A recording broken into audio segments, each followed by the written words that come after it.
Race to replace Joe Lieberman in the U.S. Senate next year is about to come alive as a well-known former Republican congressman is now preparing to enter the race. Since January, all the activity in this race has been on the Democratic side, but as chief political correspondent Mark Davis tells us, that's about to change. There are 3 Democrats here in the state of Connecticut who have been working for months raising money in an effort to get the nomination to run for the U.S. Senate seat being vacated by Senator Joe Lieberman. But so far, the Republican race has not really started.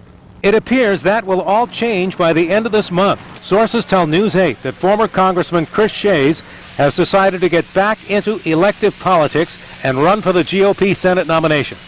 Ever since January, former WWE CEO Linda McMahon has presumed to be the front runner for the Republican nomination.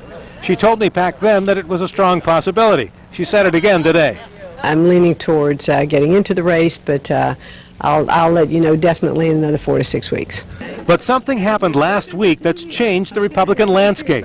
A public opinion poll found 57% of voters saying they likely would not vote for her. On the Democratic side, 5th District Congressman Chris Murphy and former Secretary of the State Susan Bysiewicz announced the same week that Lieberman withdrew back in January. State Representative William Tong of Stamford announced in May. What's really boosting Shays, our sources say, is the fact that the poll showed him within 2 points of beating Murphy in the final election and 11 points ahead of Bysiewicz. And Shays, who represented the Fairfield County-based 4th District for 20 years, had the highest favorability of any candidate. The same poll showed McMahon losing to either Murphy or Bysiewicz in the final election. The Senate race is a serious consideration for me, and I think over the next 4 to 5 weeks, I will make that final decision. Shays, who's been living near Washington for the past couple of years, still owns a condo in Bridgeport and told me today he is reestablishing his Connecticut residence there.